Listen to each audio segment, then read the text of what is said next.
Some cars scream class, some cars scream hot rods, some cars scream other things. This car just screams fun. What, Tom Niebel, this is amazing car. This is really cool. And you obviously have respect for Ed Roth and everybody like him.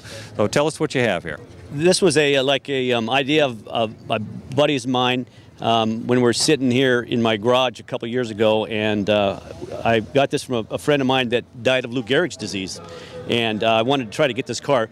He wasn't well enough to build the car, so I bought it from him and tried to build it in kind of like an idea of what he wanted to do with it before he died, and then he didn't make it, so he didn't get to see it finished. But so my friend Tom Beckner, he knows how to fabricate and he can do all the welding, and my mind is the one that created this. So I had the ideas to come up with the channel and the paint and the schemes and the shag carpet and everything. So my mind did that work, but my friend Tom Beckner did all the fabrication, the welding work and everything. And then we just came back together and we built. I put the car together and I painted it, and I wanted to do it old school, old 50s and 60s, nothing, no chrome, no nothing, how they did it back, you know, in the early 60s and 50s. And I ended up getting the frame and the body together, and then I sell beer for a living, and one of my customers had an old 63 GMC pickup truck that the city of Seattle was going to tow, that was in the street, and he said, "Hey Tom,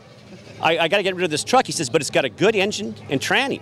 You can have it if you come and get rid of the truck." So I got a 327 engine with a turbo 400 for nothing.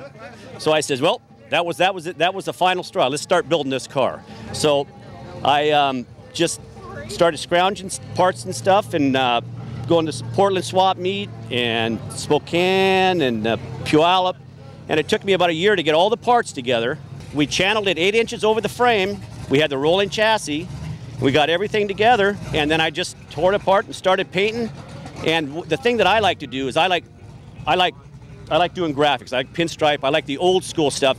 And when you say Ed Roth, it was my inspiration. When I was a little kid, I used to always open up the old hot rod magazines in the back of the T-shirts and the airbrush T-shirts and everything, and I used to draw that stuff all the time. I used to draw, and it was ever since I grew up, I was always drawing this stuff. Well, you can see how it influenced me over the years, and just what I wanted to build. So I built my version of a rat. It's not really a rat rod. It's more of an old school hot rod, I think. It's its own thing, but yeah. You were talking about the running gear on this. Tell us again what that is. This is a 327 Chev with a turbo 400. It's got a 36 to 39 Ford drop front end with a split wishbones. It's got a 57 Chev rear end.